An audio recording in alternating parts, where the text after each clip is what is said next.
السلام عليكم ورحمة الله.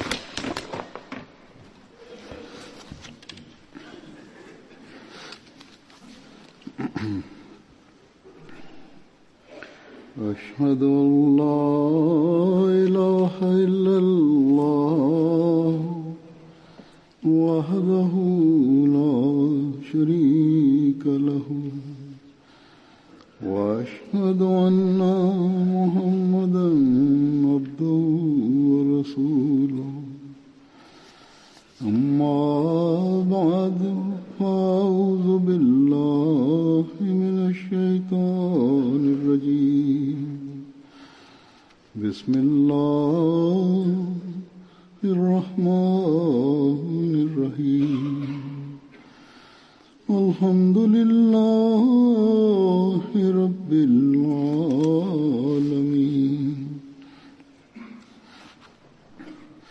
الرحمن الرحيم مالك يوم الدين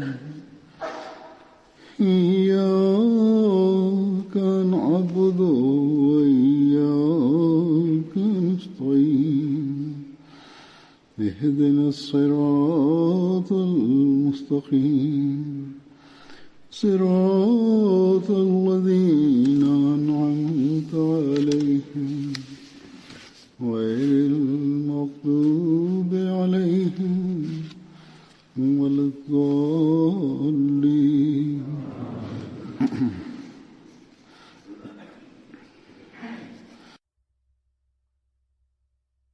Несколько дней назад скончался один из уважаемых ученых нашей общины,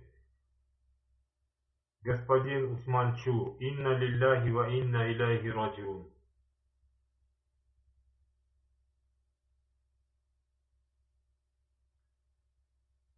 Предопределение Всевышнего Аллаха привело этого человека в Пакистан из дальнего района Китая. Таким образом, он принял Ахмадият.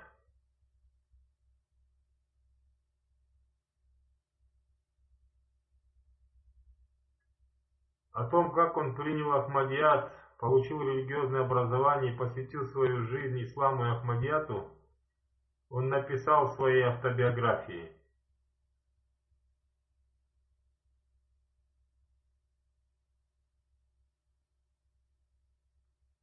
Рассказать об этом подробно сегодня не хватит времени.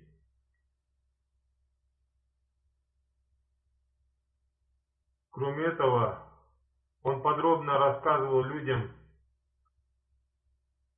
о событиях своей жизни, и эти люди написали мне об этом.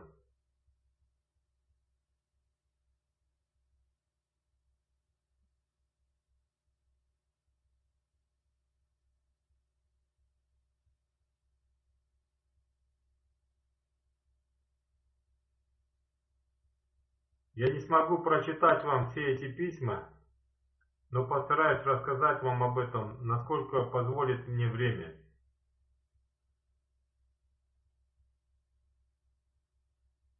События из его жизни увеличивают веру. О его жизни и служении есть так много материалов, что можно написать целую книгу. По моему мнению, это дело можно поручить молодежной организации Ахмадийской мусульманской общины.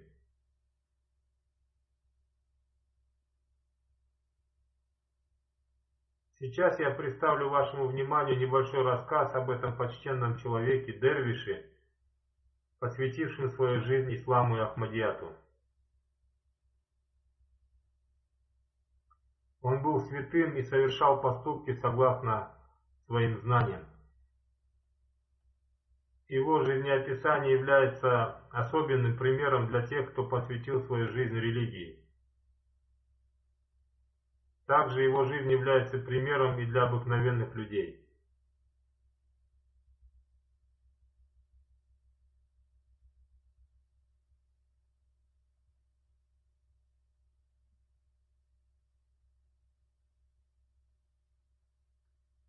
Сейчас я представлю вашему вниманию краткое повествование о его жизни. В нашей общине он известен под именем Усман Китаец.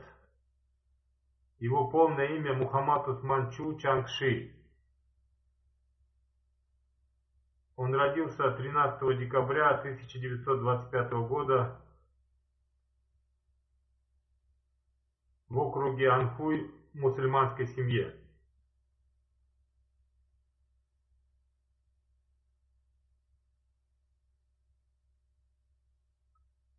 Он скончался 13 апреля 2018 года «Инна лилляхи ва инна иляйхи раджиун». После окончания средней школы в 1946 году он поступил в университет Нанчинг и проучился там 1 год. После этого он поступил в Национальный центральный университет на факультет политологии. Но поскольку у него не было интереса к политике, он стал интересоваться философией, изучением законов и религии. Ради этого он думал отправиться в Турцию. Но затем в 1949 году он приехал в Пакистан.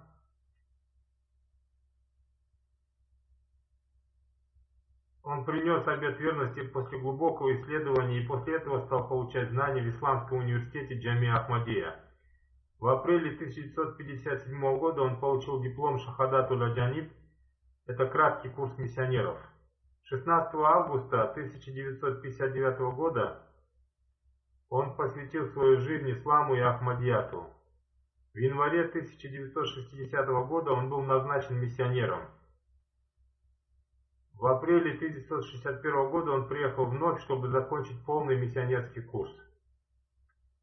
В 1964 году он получил диплом шахида. Он служил миссионером при офисе в Акаляте Тасниф старика Джадид Рабба и Карачи. Затем в 1967 году он служил в Сингапуре и Малайзии. Он служил миссионером в Сингапуре в течение 3,5 лет и 6 месяцев в Малайзии.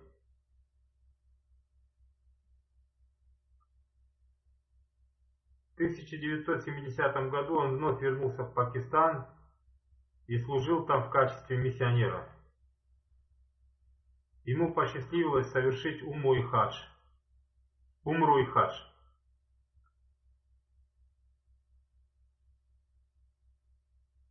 Когда Хазрат IV халиф переселился в Лондон, то здесь появилась возможность заниматься переводом. Был создан китайский отдел, и он был отозван в Лондон. Здесь ему посчастливилось переводить книги на китайский язык.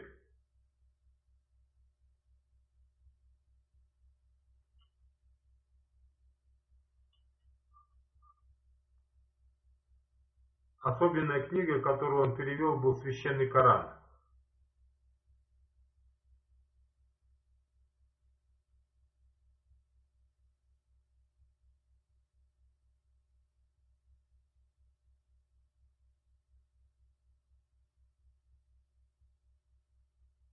Кроме этого, он перевел и другие книги общины. После себя он оставил супругу, сына и 2 дочерей. Перевод Священного Корана он начал в 1986 году.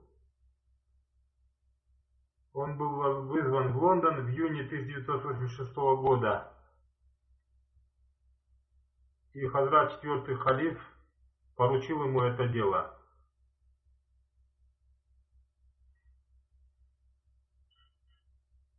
Он с огромным трудом за 4 года закончил перевод Священного Корана. Он писал, что перевод Священного Корана требует много времени. Однако Хазрат IV халиф поставил перед ним задачу издать Священный Коран на китайском языке к 100-летнему юбилею общины.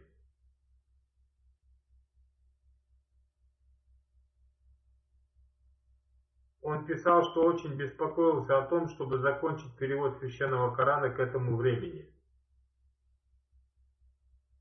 Он писал: «Я искал таких ученых, которые смогли бы улучшить и исправить мой перевод. Однако таких людей невозможно было найти как в Пакистане, так и в Великобритании. поскольку если кто-то в совершенстве владел китайским языком, он не знал ислама. Если он хорошо знал ислам, он не владел китайским языком. Это было очень трудное дело. После окончания перевода я отправился в Китай и Сингапур согласно наставлению Хазрата IV халифа.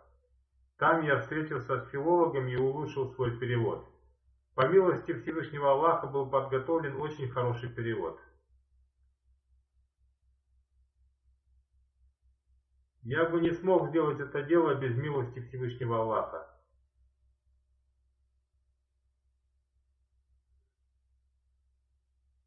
До этого перевода существовали разные переводы Священного Корана на китайский язык. Далее он также переводился, однако этот перевод имел свою уникальность, которая не была в других переводах. Этот перевод получил уникальность благодаря ахмадийскому учению.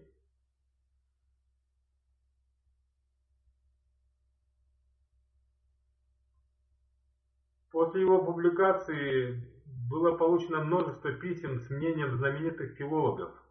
Они назвали этот перевод самым лучшим переводом.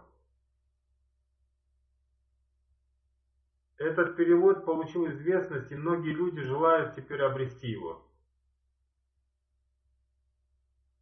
В то время многие люди выдвигали возражения относительно того, что Ахмадийская община перевела этот священный Коран согласно своей вере и своему толкованию.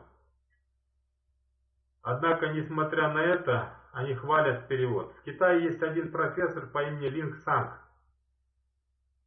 Он написал книгу, в которой описал все переводы священного Корана на китайский язык.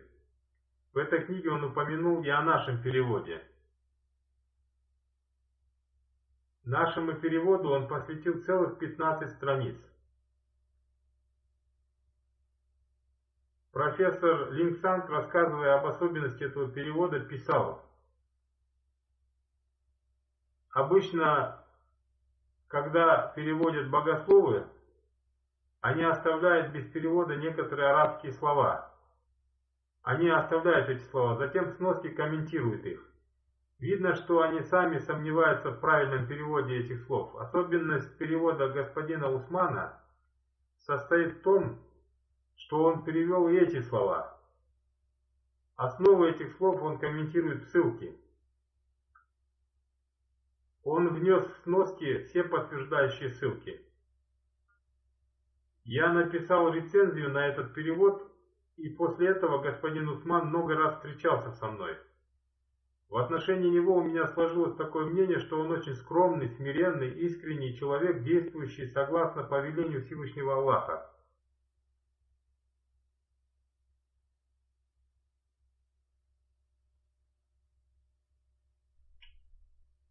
Однажды, в месяц Рамазан,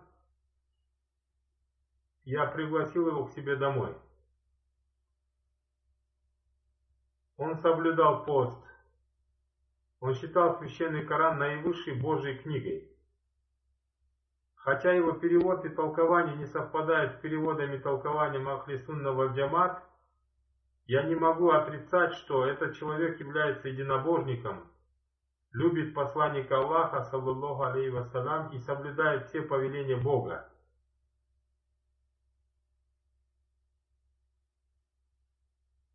Под руководством господина Усмана Чу на китайском языке были написаны следующие книги.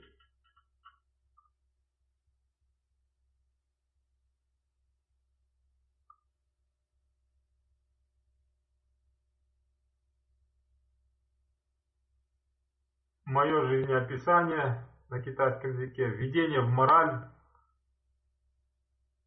В общей сложности он написал 7 книг на китайском языке. Под его руководством было переведено 35 книг.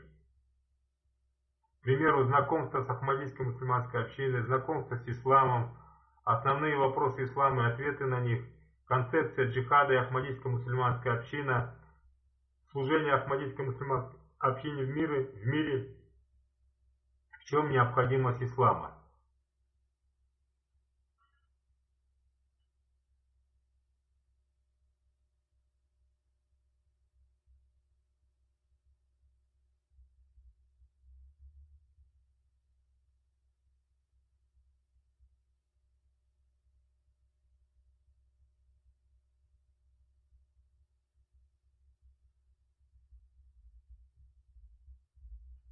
Его супруга пишет о его жизни. Когда господин Усман сватался ко мне, мой отец был не согласен по причине нашей разницы в возрасте. Мне в то время было 20 лет, а ему 50 лет.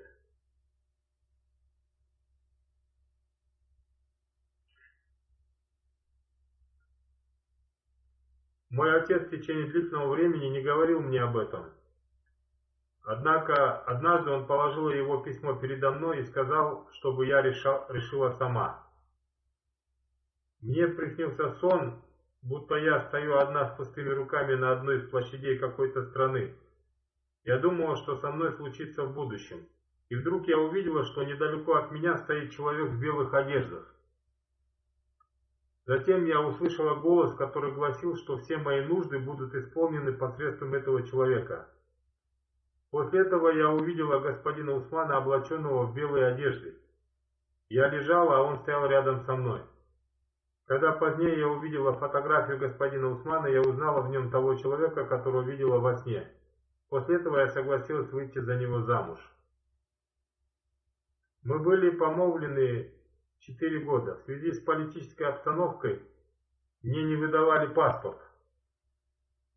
Господин Усман увидел во сне, что его супруга прибудет тогда, когда умрет Мао Цзэдун. В те времена он был главой Китая, он не был больным и пребывал в добром здравии, и спокойно работал. Господин Усман, не зная, когда я приеду, написал письмо самому Мао Цзэдуну. Он узнал о смерти Мао Цзэдуна, когда пришел на почту отправить это письмо. Спустя несколько месяцев после смерти Мао Цзэдуна я получила паспорт и приехала в дом отца.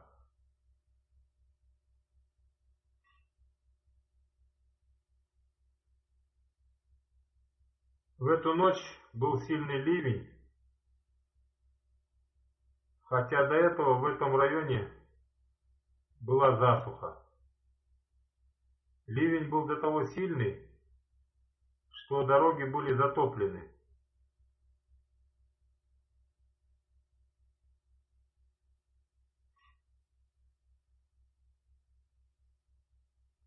Один из наших соседей из числа мусульман не Ахмади сказал мне: если бы ты приехала к нам пораньше, то эта засуха удалилась бы от нас раньше.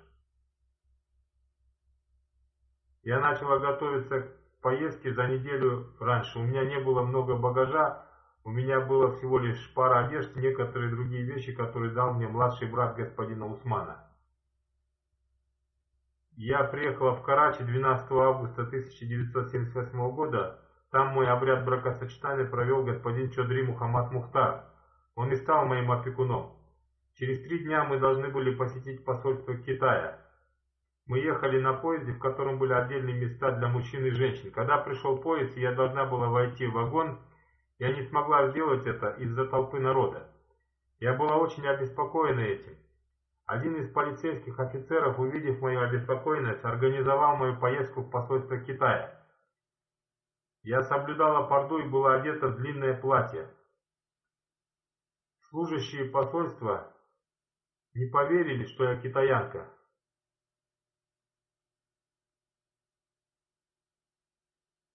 Поскольку они думали, что китаянка может надеть длинное платье. Они не думали, что китаянка может надеть длинное платье. Они принесли китайскую газету и сказали, чтобы я прочитал ее.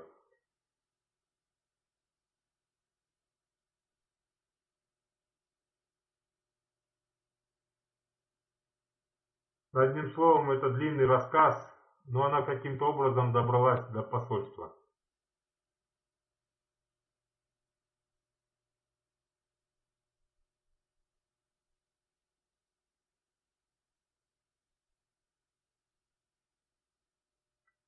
Далее она продолжает. Затем они вызвали для меня такси. Таксист оказался мусульманином Ахмади, он довез меня туда, куда я должна была прибыть. Он был удивлен и сказал, что еще не видел такой женщины. Никогда не видел такой женщины. Одним словом, это была наша первая встреча. Господин Усман был очень хорошим мужем. Он был моим духовным учителем. Когда я прибыла в Пакистан, он стал учить меня намазу. После того, как он возглавлял коллективный намаз в мечети, он проводил коллективный намаз и вместе со мной. Он проводил со мной уроки изучения намаза на арабском языке ежедневно в течение нескольких часов. Он научил меня каждому слову и каждой строчке намаза. Затем он наставлял меня ежедневно повторять это. Он говорил, что если я забуду, я могу пользоваться книгой о намазе. Он научил меня читать Коран по системе Ясар Куран в течение 6 месяцев. После того, как я стала читать священный Коран, он научил меня переводу, чтобы у меня проявился интерес к этому. Он был очень терпеливым. Когда он что-то объяснял, он объяснял очень глубоко. Он всегда приводил примеры для разъяснений. Он всегда хорошо относился к родственникам. Он вызвал свою мать из Китая в Пакистан и много служил ей. Иногда у нас было такое финансовое состояние, когда мы могли купить только бутылку молока. Он отдавал это молоко своей матери, он много служил своей матери. Он всегда всю свою жизнь любил то, чем он занимался. Когда его здоровье было хорошим, он до поздней ночи служил в своем офисе. Иногда он служил до самого утра. Дома самой важной для него работой было воспитание детей. Он не интересовался мирскими делами. Он был очень прост в отношении пищи и одежды.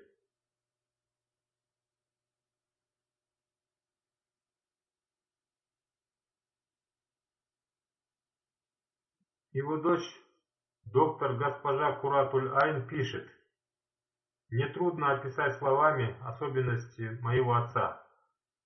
Он был очень милосердным, трудолюбивым, смиренным и оптимистичным человеком. В каждом деле он советовался со своими родственниками, братьями, сестрами, зятьями. Он интересовался нашей учебой в школе, он всегда интересовался мнением учителей о наших успехах в школе. Он всегда говорил нам, что Всевышний Аллах создал нас для проповедования, и особенно для проповедования среди китайцев. Он всегда советовал нам расширять свою духовность, знание и нравственность. Он всегда говорил нам, что люди должны знать о существовании Бога, видя нас, наши деяния и поведение. Поскольку дети, верящие в Бога, лучше неверующих детей. Он всегда говорил, что в каждом нашем деле должно быть постоянство.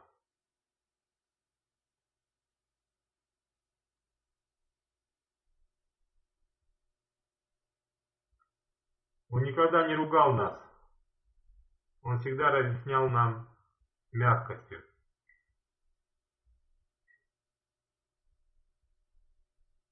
Если он и ругал нас иногда, то только по причине того, что мы не совершали намаз регулярно.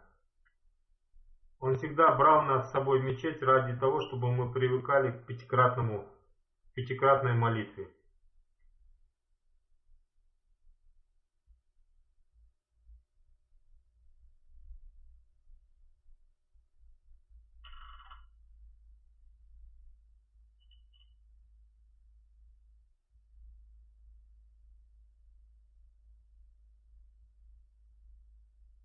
На каникулах он давал нам книги и затем проверял наши знания. Однажды он дал мне книгу под названием «Кашти Нух» и сказал, чтобы я прочитала ее. Он сказал, что язык урду этой книги не такой уж и трудный, он похож на урду в других книгах.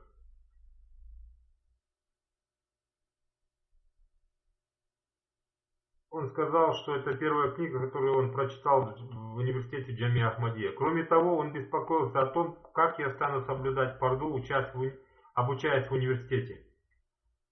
Он сказал мне, что если я буду вынуждена к этому, то мне не надо делать макияж. Об этом он спросил у Хадрата 4-го халифа, и Хузур разрешил мне учиться в университете при условии соблюдения фарды. Хузур сказал мне, если ты будешь вынуждена не соблюдать фарду, не используй макияж, но после занятий сразу же соблюдай парду. Младшая дочь господина Усманачу, госпожа Муназа, пишет: он всегда говорил нам, что мы должны стремиться получить Луну. Но если мы не сможем получить Луну, мы обязательно обретем звезды. То есть нам нужно было ставить перед собой высокие цели. Помимо совершения пятикратной молитвы, он всегда призывал нас к совершению молитвы Тахаджуд. Он будил нас на утренний намаз, брызгая нам воду в лицо. Он всегда призывал нас читать книги Хазрата Обетованного Мессии алейхиссалам и его халифов. Он часами отвечал на наши вопросы и никогда не уставал. В этом есть пример для родителей. Далее она продолжила: он говорил нам: никогда не лишайтесь тех способностей, которые были дарованы вам Всевышним Аллахом. Он говорил: вы должны делать любое дело с намерением служения Богу. Приводя в пример развития духовности, он говорил, что это подобно лестнице, что иногда человек останавливается на одной из них и затем продолжает подниматься по ней.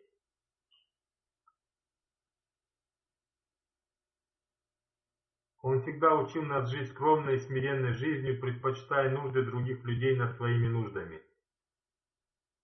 Он служил на посту президента общины Исламабада, Великобритании. Под его руководством в доме начали проводить центральное отопление. Он наказал рабочим провести отопление в его дом в самую последнюю очередь. Его сын, доктор господин Дауд, пишет: обучаясь в Джами Ахмадия, он получил телеграмму о смерти своего отца и брата. В это время он готовился к экзамену. Он сказал, что это тоже испытание наподобие экзамена. Он своевременно сдал экзамены, думая об этом.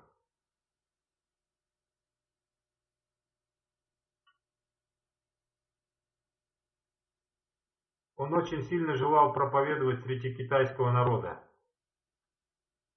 Он всегда знакомил людей с Ахмадиятом, принимая участие в любых мероприятиях. Он всегда распространял брошюры. Даже находясь в инвалидном кресле, он загружал свое кресло книгами и раздавал их людям. В детстве, когда я приходил к нему в офис,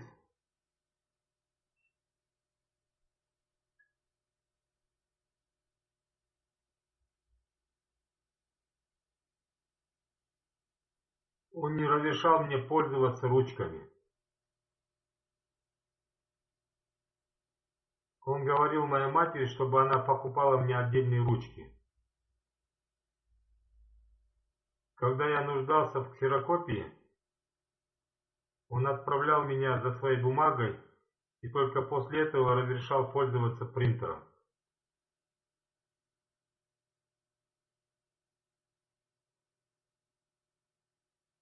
Он всегда наставлял нас помнить наизусть имена Всевышнего Аллаха.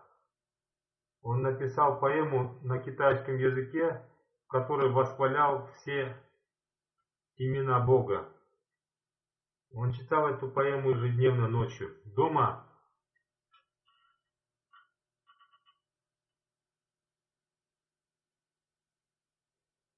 он часто проводил состязания в поминании имен Аллаха и награждал за то, кто больше всего поминал Бога.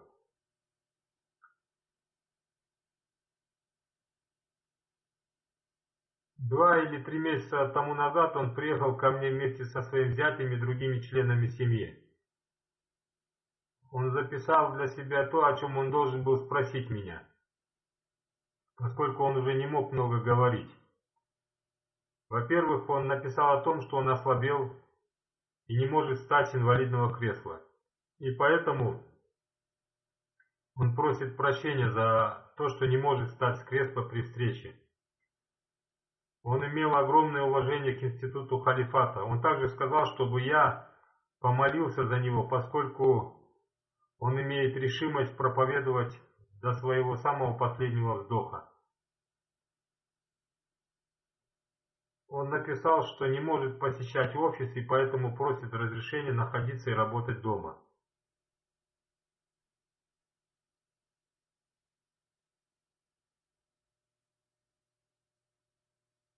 Он так сильно любил свою работу и не хотел сидеть дома. Когда он совершил хадж, вместе с ним был его зять. Он пишет, что он начал описывать все свои эмоции в виде поэмы. Он сказал, что он пишет ее в виде поэмы, чтобы в будущем я смог получить пользу от этого. Некоторые люди из группы хаджа спрашивали его, о чем он пишет. Он сказал им: сейчас я молюсь за свой китайский народ, чтобы Всевышний Аллах наставил их к истинному исламу. Услышав его ответ, эти люди очень удивились тому, что этот старый человек, который не может даже ходить, так беспокоится о наставлении своего народа.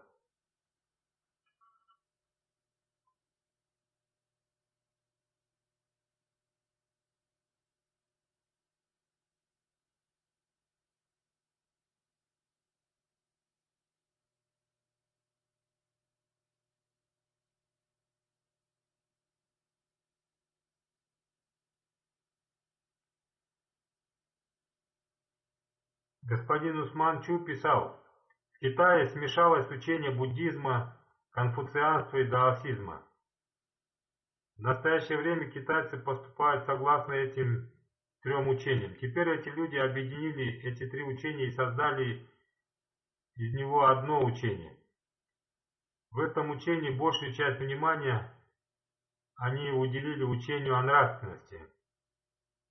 Когда было опубликовано это мое интервью, последователи учения Даизм Даста из Малайзии попросили меня написать статью о нравственном учении ислама, чтобы сравнить учение ислама с другими учениями. Они хотели опубликовать мою статью в газете. Одним словом, я написал эту статью. Получив эту статью, они написали мне, что эта статья великолепна. Они написали мне о том, что они благодарны мне за то, что я писал учение ислама без всякого предубеждения. Они написали, что по моей статье видно, что я очень хорошо разбираюсь в религиозных вопросах. Они написали, что китайцы не знают ислам, поскольку он не был проповедан им на их собственном языке. Теперь вы прибыли в Сингапур, и мы надеемся, что китайцы получат пользу от вас.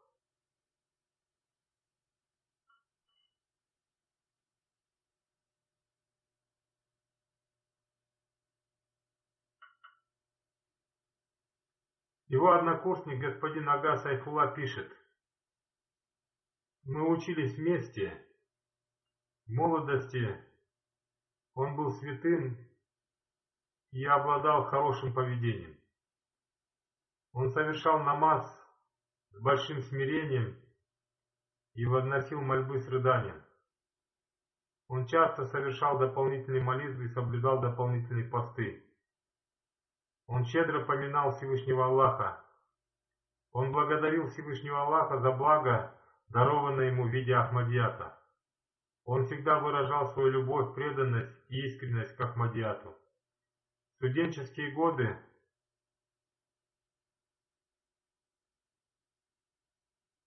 он иногда скучал, и, размышляя об этом, с его глаз текли слезы. Иногда он жаловался на систему своего государства, которая препятствовала ему встретиться со своей матерью и братьями. Он, рыдая, молился об этом. Теперь эта картина достойна для меня белой зависти. В действительности, Всевышний Аллах дал ему все, о чем он просил его в период своих испытаний. Всевышний Аллах одарил его этим только благодаря Ахмадияту. Он одарил его так щедро, что и другие люди увидели пример принятия его молитв.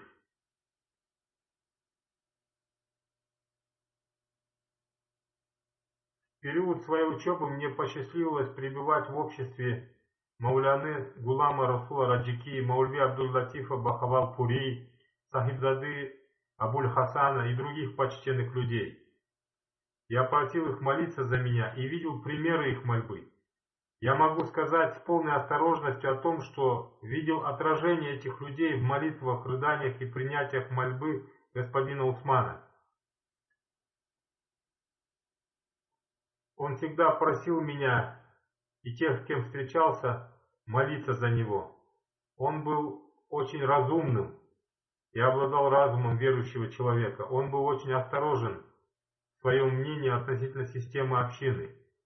Он полностью подчинялся системе общины и призывал к этому других.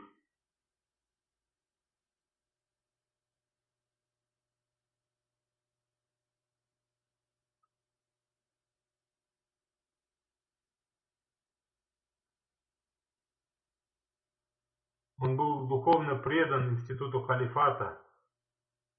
Он часто благодарил халифат за оказанное ему благо. Если кто-то просил его о мольбе, он говорил: ты просил халифа времени о мольбе?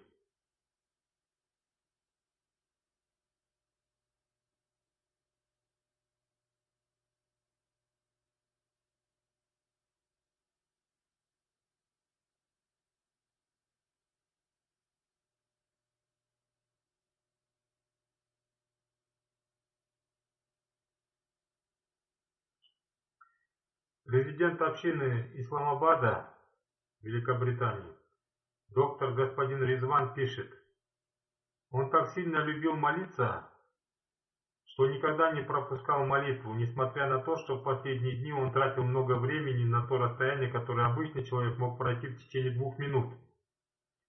Однако, несмотря на это, я не видел, чтобы он объединял молитвы. Однажды в сезон, когда между молитвой Магриб и Иша остается мало времени, я сказал ему соединить молитву или остаться в мечети до совершения следующей молитвы. Однако он сказал, что ходьба является для него упражнением.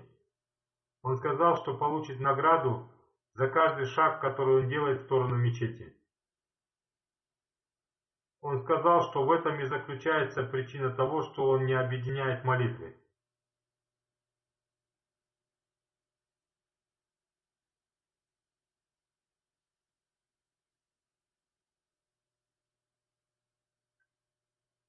Господин Рашид Баширудин из Абу-Даби пишет: когда он служил миссионером в квартале Драк-Роуд в Карачи, пользу от его молитв получили как Ахмади, так и не Ахмади. Мужчины и женщины приходили к нему и просили его совета. Они свидетельствуют, что, поступая по совету этого китайского муллы, были разрешены все их трудные проблемы. По их словам, этот китайский мулла любил всех людей, несмотря на их вероисповедание. Мусульмане не Ахмади еще долго вспоминали его после того, как он уехал в Англию.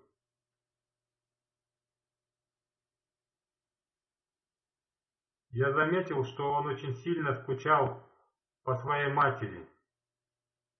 Иногда она очень сильно гневалась, но он всегда выполнял все ее нужды. Он не обращал внимания на других людей и всегда служил своей матери.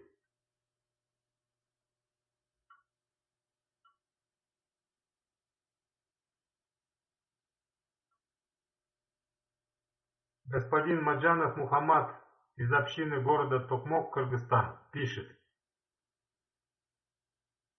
в 1994 году я встретился с ним в самолете.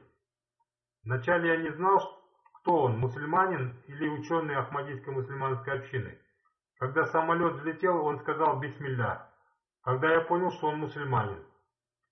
Через некоторое время я поприветствовал его словами «Ассаляму алейкум», и мы познакомились.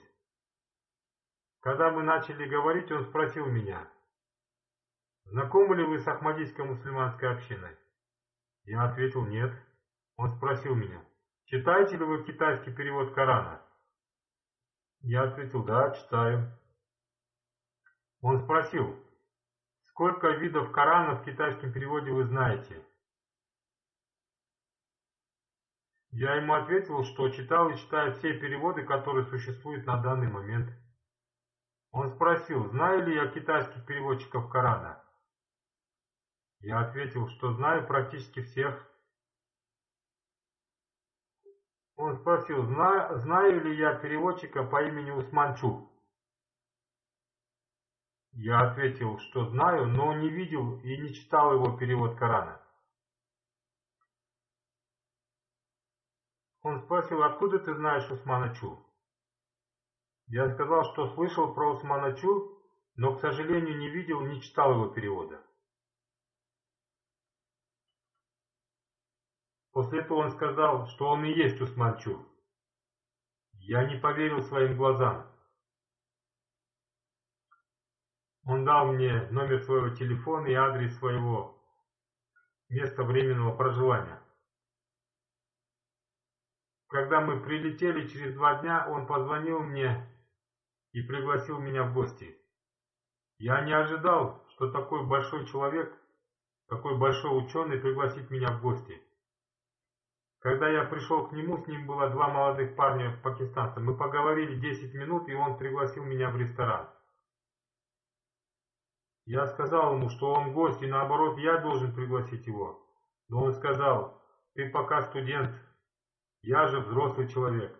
Я, как и твои родители, буду помогать и поддерживать тебя.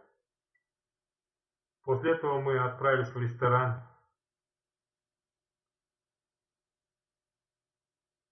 Через день я приехал в то место, где он остановился. Это было здание Всемирного банка. Он задал мне несколько вопросов о смерти Иисуса, о печати пророчества, о имаме Махди, Яджуджи и Маджуджи, о джиннах. Я ответил, как и все традиционные муллы. Он улыбнулся и дал мне толкование всех этих вопросов. Я остался под сильным впечатлением. Затем он подарил мне Священный Коран и другие книги. Он сказал мне, читай и затем напиши мне письмо о том, что ты почувствовал. Напиши письмо Хадрату 4-му халифу. Ты можешь задать ему любой вопрос. После этого я понял, что мне нужно в абсолютном порядке изменить свою точку зрения. В то время я еще не знал, что нужно принести обет верности. Однако после этого я принес обет верности и всегда горжусь тем, что познакомился с имамом Махди и его истинной общиной.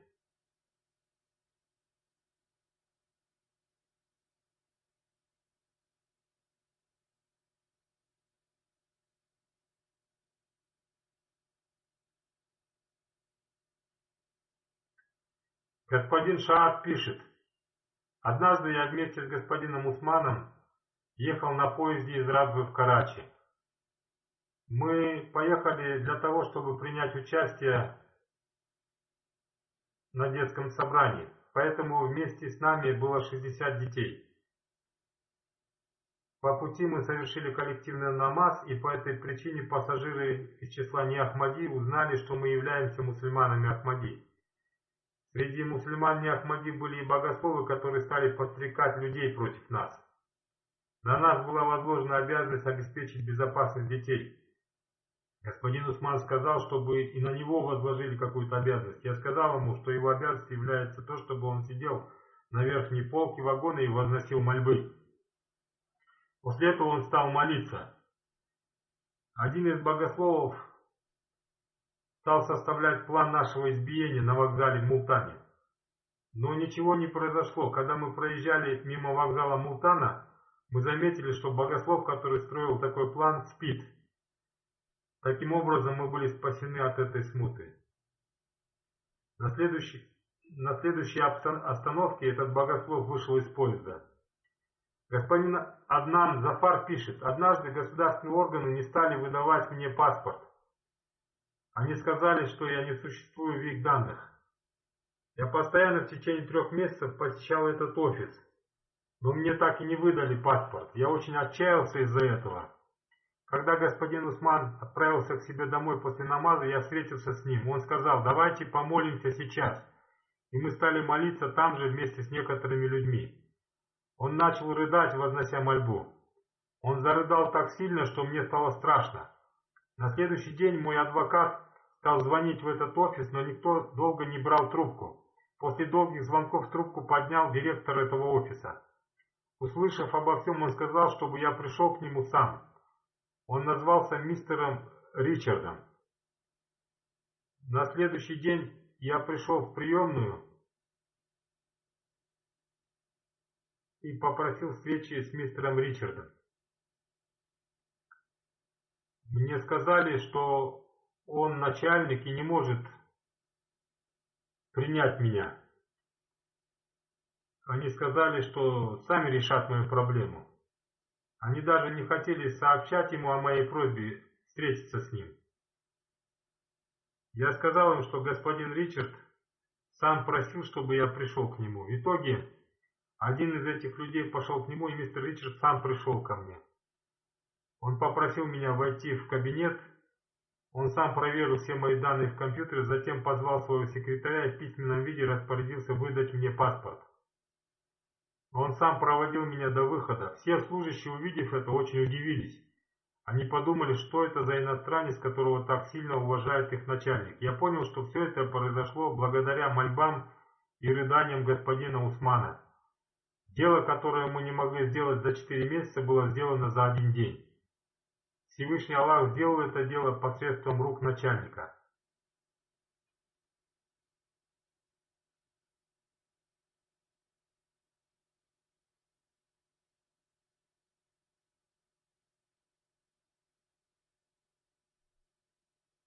Таких случаев было много, но я расскажу лишь о некоторых из них.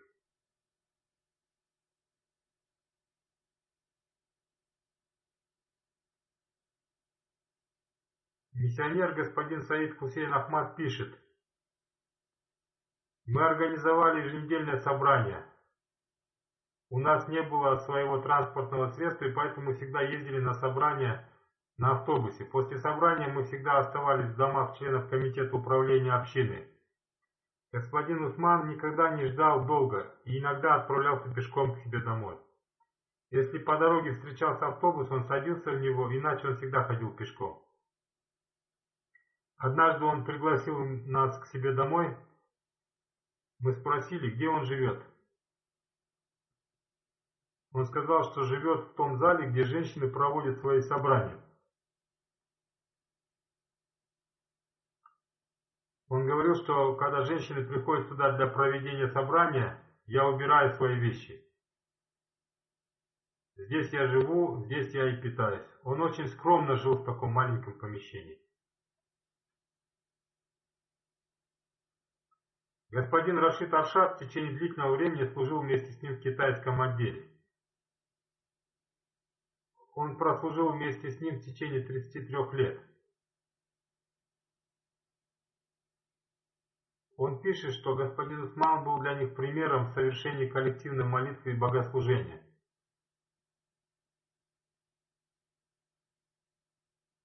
Он всегда совершал молитвы в мечети, несмотря на дождь, бури и снег. Я видел, что в последнее время ему было трудно приходить в мечеть, но он всегда приходил и регулярно совершал молитву тахаджуд.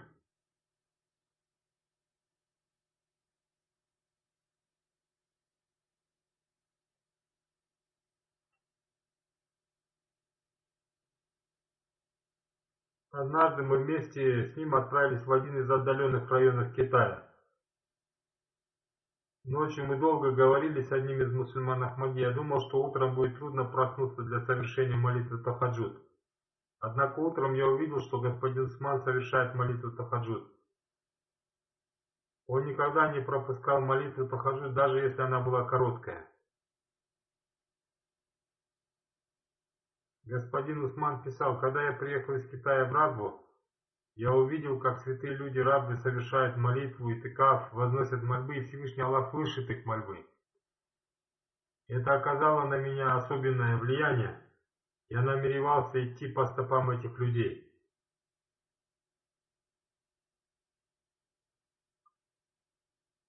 В те времена он встретился с Хазратом вторым халифом,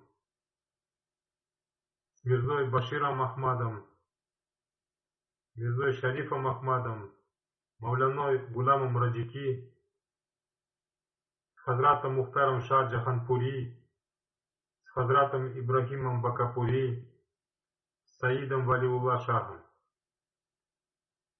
Общение с этими людьми увеличило его духовность.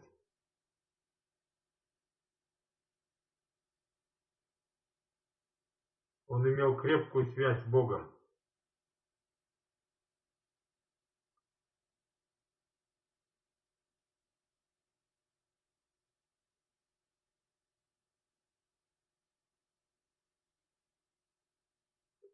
Он имел очень большую страсть в деле проповедования.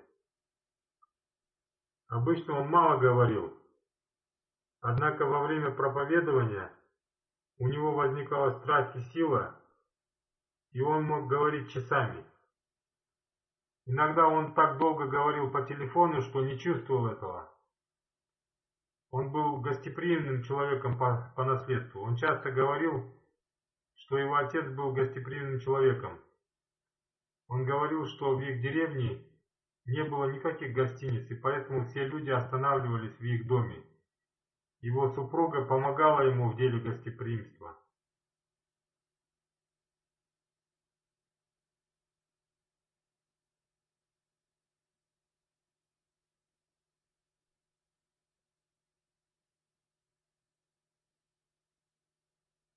Он всегда относился с уважением к чувствам других людей, несмотря на свою усталость. Однажды собрание продлилось до глубокой ночи. Когда собрание закончилось, и мы уже собирались сесть в машину, один человек сказал, что хочет пригласить нас к себе домой, поскольку его дом находился рядом. Господин Рашид подумал, что он откажется, но он не отказал и отправился вместе с этим человеком. Этот человек стал готовить для нас пищу. Мы просидели до часа ночи, однако он ни разу не поторопил этого человека, ссылаясь на то, что мы опаздывали. Миссионер господин Насыр Ахмад Бадр пишет: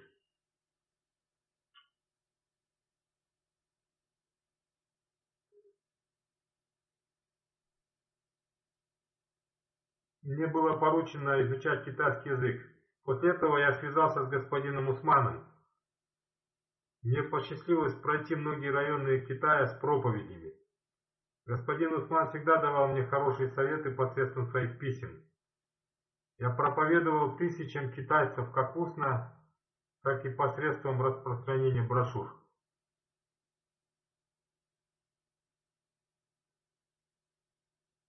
Все китайцы очень хорошо вспоминали господина Усмана. В Китае он считается одним из крупных ученых ислама. Литература на китайском языке, которую он оставил после себя, никогда не даст ему умереть.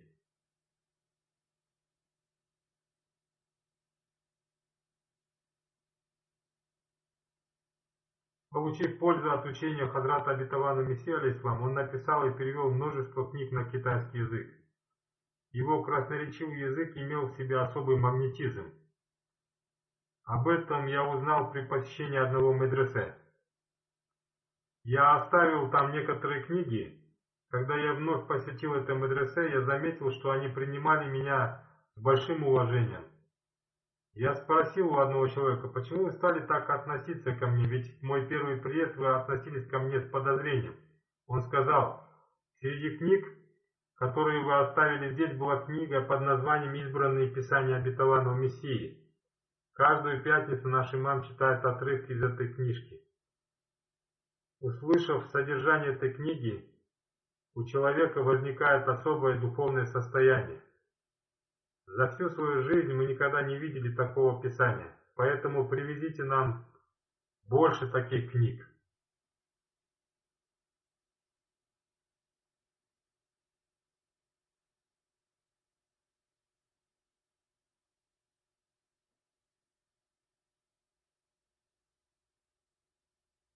Я посетил деревню, в которой родился господин Усманчу. Я встречался с его родственниками и друзьями. Все они вспоминают его с большим уважением и любовью. Каждый из его родственников говорил о нем с гордостью. Они оказали мне большое гостеприимство по причине того, что я был знаком с господином Усманом и был представителем Ахмадията. Перевод священного Корана господина Усмана понятен всем.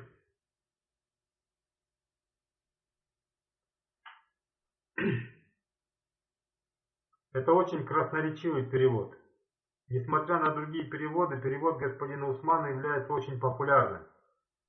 Я заметил это, когда встречался со многими богословами.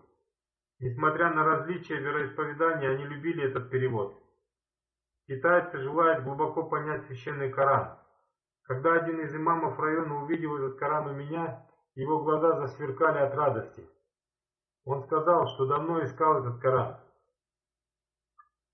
Он попросил меня подарить ему этот Коран.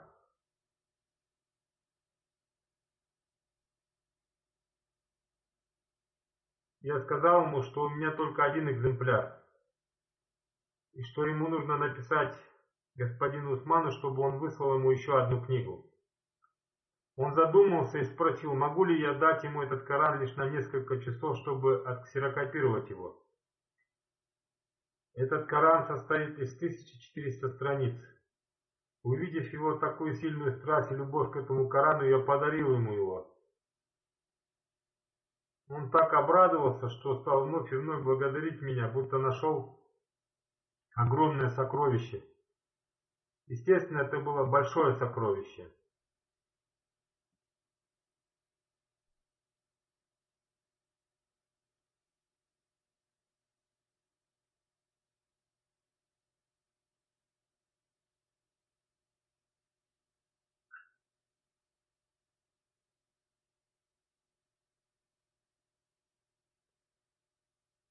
В Китае служил еще один миссионер, господин Зафрулла.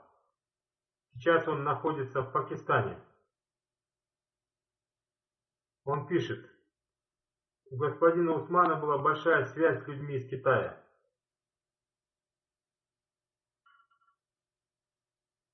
В 2004 году господин Усман приехал в Пакистан.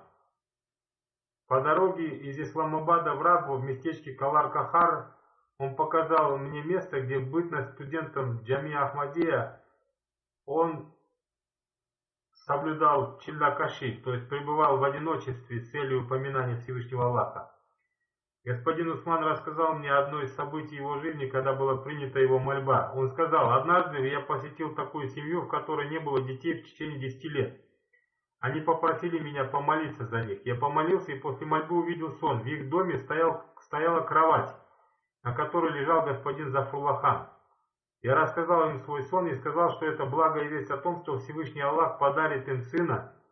Одним словом, спустя некоторое время Всевышний Аллах подарил им сына. Я тоже помню, как он уединялся в Калар-Кахаре. В то время мы были еще маленькими, это было во времена Хазрата второго халифа. Он с Кораном в руках, находясь в маленькой комнатушке, возносил мольбы. Мы вместе с несколькими детьми и взрослыми подходили к нему и просили его помолиться за нас. Он всегда отвечал нам с улыбкой, он всегда относился к нам с мягкостью. Доктор Нури пишет, в 2004 году я осмотрел его и пришел к выводу, что его сердце больно такой болезнью, от которого нет лечения. Узнав об этом, я очень сильно обеспокоился. Ему уже ничего не могло помочь, кроме мольбы и некоторых простых лекарств. Лечения от этой болезни уже не было у него. Обычно люди с такой болезнью не живут долго. Однако я удивлен, что господин Усман никогда не позволял своей болезни препятствовать выполнению своих обязанностей. Никогда не случалось так, чтобы он не служил по причине болезни. Один человек даже написал, что однажды пошел большой снег, и мы думали, что никто не придет на утреннюю молитву. Подойдя к мечети, я увидел следы на снегу.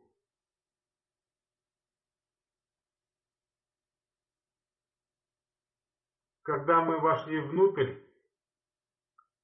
мы увидели господина Усмана, который пришел намного раньше и уже совершал молитву тахаджуд.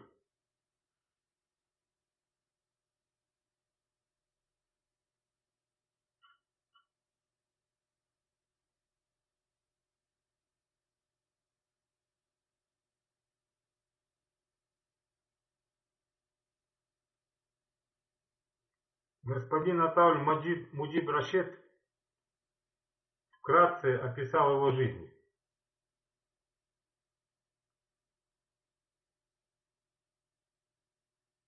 В действительности он описал все правильно. Он пишет: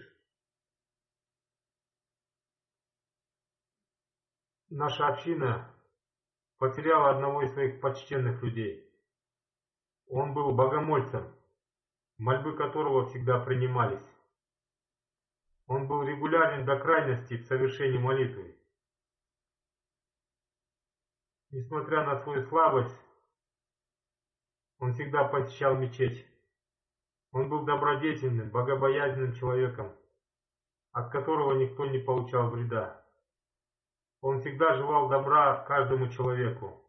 Он всегда давал хорошие советы другим людям. Он обладал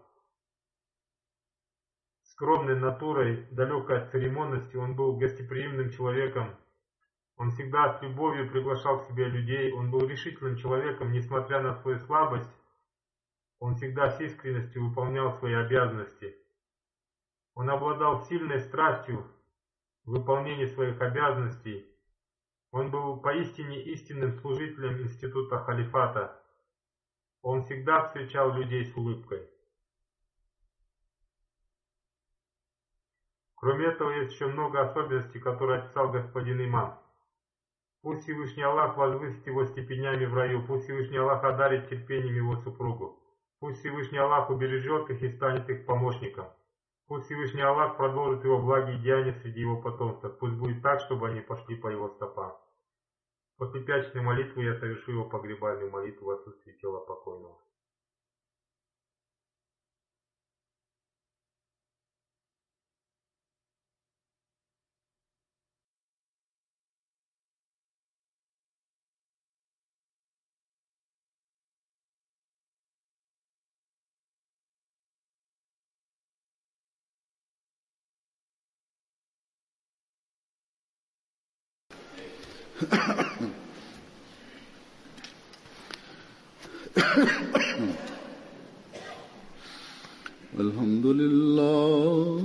الحمد لله نحمده ونستعينه ونستغفره ونؤمن به ونتوكل عليه ونعوذ بالله من شرور أنفسنا ومن سيئات أعمالنا من يهده الله فلا مضل له ومن يضلل فلا هادي له ونشهد أن لا إله إلا الله ونشهد أن محمدا عبده ورسوله عباد الله رحمكم الله إن الله يأمر بالعدل والإحسان وإيتاء ذي القربى وينهى عن الفحشاء والمنكر والبغي يعظكم لعلكم تذكرون اذكروا الله يذكركم وادعوه يستجب لكم ولذكر الله أكبر